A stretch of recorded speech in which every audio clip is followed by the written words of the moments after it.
Okay, Steve Burgess back for the second episode of the Day in Life of a Real Estate Agent. I'm actually in Florida here for a few days, taking a little break here with my daughter before she goes back to school.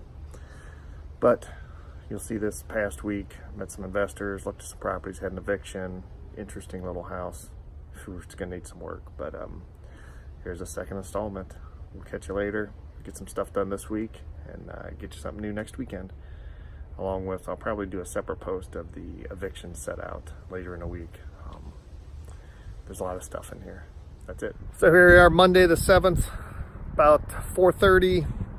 Just kind of wrapping up the day, gonna head home now. Got stuck on a phone call this morning with a buddy of mine. We were discussing a condo in the HOA, and why is it so hard to contact an HOA and find out who it is? I know we deal with that all the time with foreclosures, find out who the HOA company is. It's so hard to research it and get the accurate information. A lot of times we're looking at other listings in the MLS to find out if we can get the HOA from the listing agent there. But HOA, there's no good database that I'm aware of where we can find out. So after dealing with that, talking to him, met with my neighbor about some investment properties, head up to the office for a little bit after walking through another house. It's still not trashed out in Kent. We've had it a few weeks. Bank hasn't trashed it out yet, so hopefully they'll get around to that soon. Sat in the office and deposited some rent checks for some properties involved with a couple partners. So that's it for today, 4:30, Monday, January 7th, 2019. We will kind of wrap it up today, just finish some paperwork and hang out at the house and watch a football game tonight. Anyway.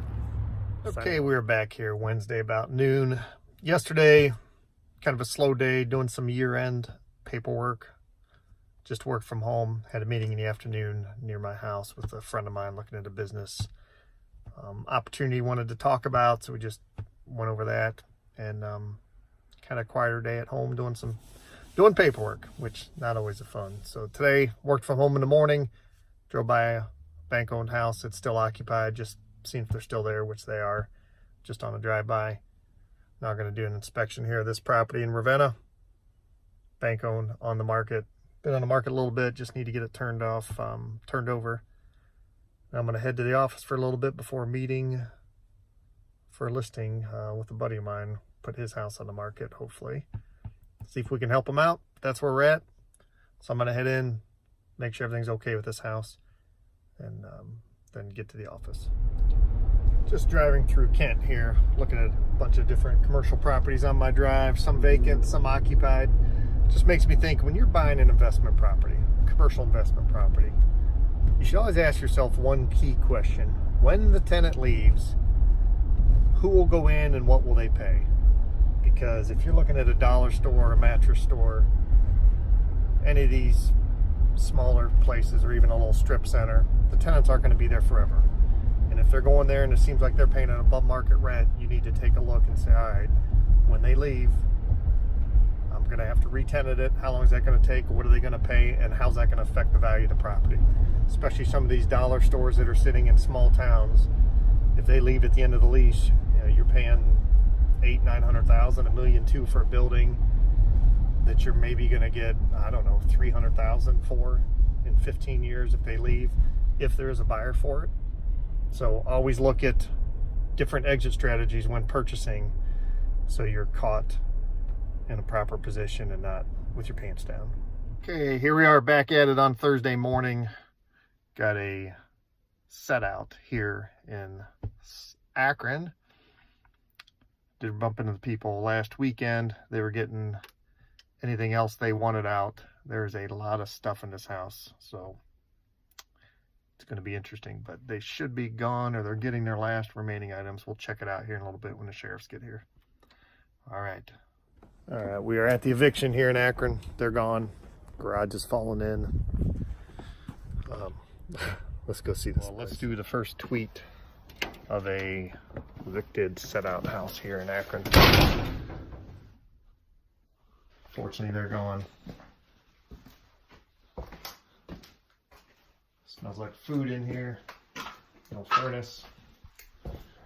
Kitchen.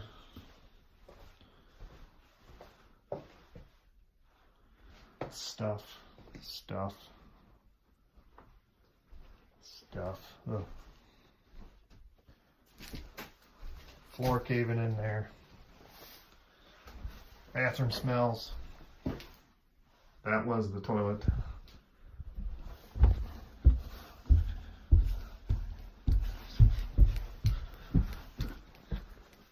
One bedroom and two bedroom. So there's a quick snapshot of what this place looks like. Does your garage look like this?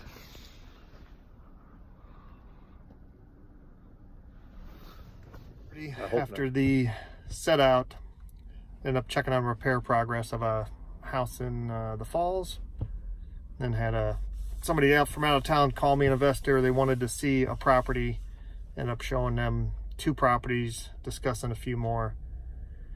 Then had to run an apartment and then a store, looking at some carpet. So the day got a little bit out of wax from what I expected to be. I was going to be up in the office for a little bit, but that's the way it always is. Somebody calls, and if you got the time and you can make the appointment, hopefully you can put a deal together. But we'll see what happens then long term. So about 4:30 Thursday. That's it. I'm gonna head home, get some stuff done around the house. Okay, it's Friday morning. Had to blow out of the house early this morning on my way down to Columbus for a meeting to look at investment property. It's about a 2-hour drive, so I had to leave early. Like the idea of looking at both around where I live, 2 hours away in the Columbus market, which is a strong, good, stable growth market, and also Cincinnati's on the horizon too. So trying to stay focused on investments and other properties throughout Ohio, both Northeast Ohio and Columbus, and then eventually Cincinnati will be in the picture too. So big chunk of the drive, look at the property, meet with these people, then head home and show some properties to a friend of mine back in the Canton area. That's it for now. Driving away. Okay, 5 o'clock on Friday, finally heading home. Drove to Columbus and back, looked at the property, very interesting. Gonna see if we can put a deal together there. Then showed a couple properties, vacant land, and a couple houses to a friend of mine. Swung by one of our offices real quick, and that's about it. Been traveling a big chunk of the day, so time to call it a day, get home, see what emails I got to catch up on, and then go from there. So that's it for the week. We'll see what entails for the weekend. Well, that's it for this week. We'll have something new posted next week. Have a good week, and we'll catch you later.